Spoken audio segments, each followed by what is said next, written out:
In this second video for Chapter 3 on the cells, we're going to take a look at features that all cells have in common and start to examine some of what we'll find on the exterior or surface of our cells that are out there.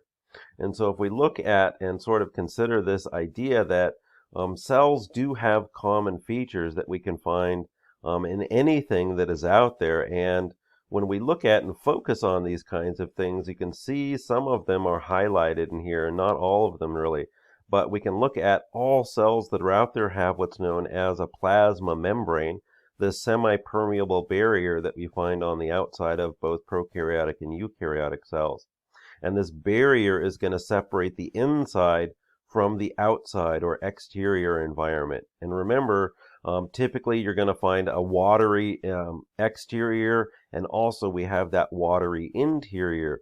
And that interior is another feature that we find in common with all cells that are out there. All cells have this cytoplasmic fluid, the cell fluid that is making up the inside of this sac that has that plasma membrane around the outside. Another feature that we can find in all cells out there is all cells have chromosomes. They all have genetic information that tells the cell what to do now, and that also sends on these instructions to the cells that descend from that original cell there. So we've got a barrier, we've got fluid with nucleic acid, this genetic information floating around, and you've also got one last feature known as a ribosome. And that's your protein factory that is actually made up of a nucleic acid, RNA, and it's made up of proteins. And so if you think about that, it is based on genes. And if all cells have ribosomes that are out there, ribosome genes can be used to compare everything that's out there. And if you go back and think about what I introduced in the first chapter, when we look at phylogeny, this idea of ancestors and descendant cells, we can use ribosomal RNA genes as a benchmark to compare everything that's out there. And that's what Woese and Fox did to come up with that idea of the three domains of life. Your prokaryotic cells with the bacteria and the archaea are differentiated by looking at certain characteristics of the cells, including the ribosomal RNA genes. And their genes are different from each other, but they're also different from eukaryotic cells that are out there. So these are kind of the features that we find in all cells that are out there. And we want to take a look at some of the individual kinds of features that are out there for these different kinds of cells. And when we look at our prokaryotic cells, they do share some common features. Most of them do have a cell wall on the exterior of that plasma membrane there. Some of them can possess a variety of different surface structures like flagella and pili, and we'll take a look at those. And when you look at eukaryotic cells, remember the differentiating factor here is all eukaryotic cells have these membrane-bound organelles floating around inside of their cytoplasm. We saw before that we can look at various cell shapes and arrangements to characterize these cells. And with your prokaryotic cells, you can see the variety of different kinds of common shapes, from your cocci or coccus for single spherical cells to your rods or bacillus. Your bent rods here are known as vibrio. And if you can't decide, is it coccus or is it bacillus, put the two together and get a short fat rod known as coccobacillus. And then we've got our two common spiral shapes. They're either loose or they're tight. And so we have this spirillum and then this spirochete right here. When we look at these cells, sometimes they will start to form various kinds of arrangements. So if this cell divides right along the middle axis there, now you have two. And if those divide, you'll have four. And that's how we can get these kinds of arrangements. So coccus can become diplococcus if you've got two. If they divide sort of in this direction, you can actually end up with a group of four of these coccus cells in what's known as a tetrad. If you have a chain of coccus, you've got streptococcus, and you've got this cluster, think like grapes, now you've got staphylococcus. And the bacillus can also divide along that middle axis to give us our chain or streptobacillus. So remember, these are terms that are only used when it comes to looking at prokaryotic cells. With eukaryotic cells, they do have a variety of different shapes, but we have different kinds of terms to refer to them. So you would not refer to a eukaryotic cell as having coccus. It could be a spheroid shape. You can see these little sort of hot pink trypanosomes, or what's known as fusiform. So they're kind of long, almost worm-like. The Vorticella over here has got this really interesting cell body that is in the shape of a bell. So a lot of different kinds of shapes and terms that we have associated with these kinds of cells. And we want to take a tour of the anatomy and physiology, so the structure and the function of different parts to our prokaryotic cells and our eukaryotic cells. And like I said, we'll start from the outside and work our way to the inside. And if we start on the outside of your cells that are out there, you can find what's known as a glycocalyx. Plural, it's referred to as glycocalyces. And these are effectively sugary coatings that you find on the outside. And here we've got two pictures of bacteria. And they can have a thick, sugary coating on the outside. This is known as a capsule layer right here. And this is viewed on the light microscope to give you an idea of the size. The capsule is huge compared to the little Streptococcus cells that we see there. And this could be something like Streptococcus pneumoniae. If they have that capsule layer, they are more likely to evade your immune system, which means they're more likely to kill you. So it's an important structure to be able to recognize and test for when you're diagnosing the cause of a disease. And over here is an electron micrograph. Again, think about the types that I discussed in chapter 2. This is looking at a thin slice of a cell right here. And if you look around the outside of the cell body, you can see this thin, diffuse layer known as a slime layer. It's still a sugary coating, but this is not going to provide the protection that we see with our capsule layer right there. When you look at your eukaryotic cells, these guys can also have what's known as an extracellular matrix, their version of a glycocalyx right here. And when you look at this extracellular matrix with these sugars here is basically going to allow contact between cells that are out there, and different kinds of pathogenic things like viruses and bacteria actually use it as a site of attachment. So we can attach to other cells and recognize by looking at effectively tasting the sugary coating, but other organisms have taken advantage of this here. And so when you look, you can find sugars and proteins on the outside surface of this. And they think this helps to protect cells from things like physical stresses. And also when you look at the glycocalyx for bacteria, it might help to prevent them from dehydrating easily. But also when you look at this, remember this is sugar. This is food for cells. So we can look at a glycocalyx as food storage in addition to serving these other purposes where you can have contact between cells that are out there and tasting the sugars that are there. When we look at prokaryotic cells, we can find a variety of other different things that can be used on the surface. And these would be a variety of different kinds of protein appendages. And here we can see fimbriae, and you can see all of these little long, thin filaments on the surface of your bacteria cell. And you say this cell is like 1 or 2 micrometers long. With these guys, you're talking about nanometers.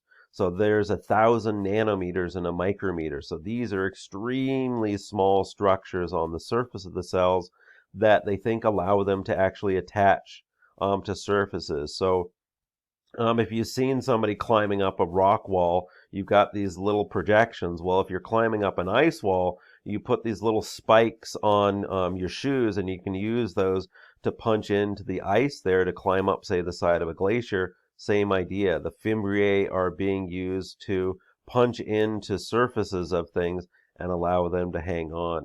So you've got E. coli swimming around in your intestines right now, and they can also produce fimbriae to basically attach to your intestine and hang around longer because it's a really good environment for them to live there. Notice these fimbriae are all over the surface, and we're talking you can have thousands of these on the surface of the cell right there. And here we can see a picture from the textbook where the E. coli cells are actually attached to the wall of your intestine right there.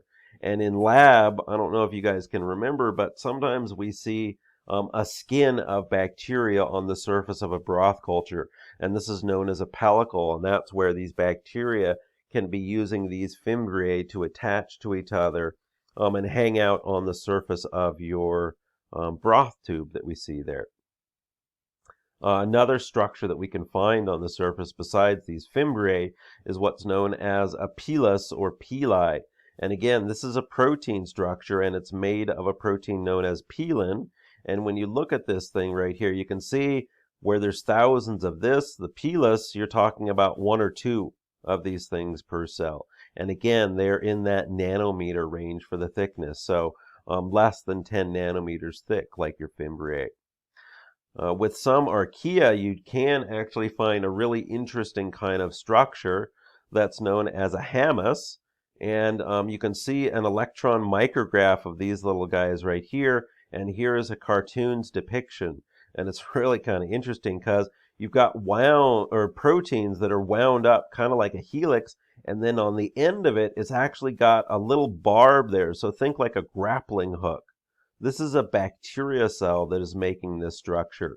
And these are going to allow them to make what's known as a biofilm. So again, think of a big mat of these cells floating on the surface of a lake, and they're using this hamus, or hami for the plural there, to actually hold the cells together. So really kind of amazing to think about this structure that we see in movies where people are trying to scale walls is actually been around for potentially billions of years because it's found in these bacteria or these archaea that are out there.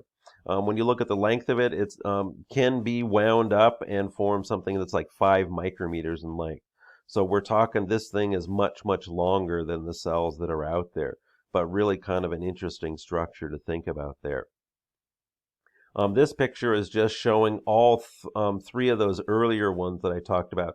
So you can see all of these fimbriae around the surface, and then you can see your pilus right there, really long, but then we've got this other structure on the surface here that can be 10, 20 micrometers long, and that is your flagellum, and it's longer than the others that are out there. When you look at the structure of your bacteria flagella, you're actually looking at something that's made up of 3 basic parts here. And there's a lot going on, but we've got 2 different types of cells, our gram-positive and our gram-negative cells. And if you remember, gram-positive got that thick peptidoglycan layer on the surface, and your gram-negatives had thin peptidoglycan with an outer membrane. But both of these have a flagella that goes through the cell wall structure, and it's going to basically attach to something that is in the membrane and actually is in the cytoplasmic fluid. And this is the basal body. So you can think of this sort of as the foundation for this structure that tethers it to the cell. And then coming off of the basal body, you've got a little hook right here on both of these structures. And this is really the attachment that attaches your basal body to this long, thin shaft for the flagella right there. And the hook is where rotation actually occurs. And then coming off of the hook is this long, thin protein strands of flagellum that are forming what's known as the filament of this. So both of these things have similarities in terms of their structures for the bacteria flagella. And when we look at this for eukaryotic cells, we'll see it might have similarities in terms of its function, but it's very different in terms of its anatomy. If we look at, well, what's the function for this flagella for bacteria? Here we can see the bacteria flagella is used for bacteria motility, or what's known as taxis, which is the movement of the cells right there. And you can see these cells are going all over the place using these long structures. And we can also see some of the different versions of the flagella in terms of their arrangements. And if we look at this picture cartoon of the arrangements, trick is like a hair, so this is a hair-like structure. If it's mono, you've got one hair on one end of the cell. If it's amphitrichous, you've got it on both ends of the cell. Lophotrichus has this tuft of flagella that's coming off of one end right there, and Peritrichus is the one that's different because it's not coming off of just one end. Peritrichus, you've got flagella that are going all over the surface of the cell. And when we look at taxis or motility, this directional movement of your cells, it's because your cells are actually rotating or spinning that flagella. And I'll show you a cartoon of that in a second. But here, what are being depicted is bacteria are going to use those flagella and their rotation, and then that's going to cause that filament to spin around there, and that will cause cells to move in one direction in what's known as a run. When the bacteria cell rotates the flagella in the opposite direction, that's going to cause what's known as a tumble for your bacteria cell. And so if we look at this process here, your cells are going to move in a series of runs and tumbles.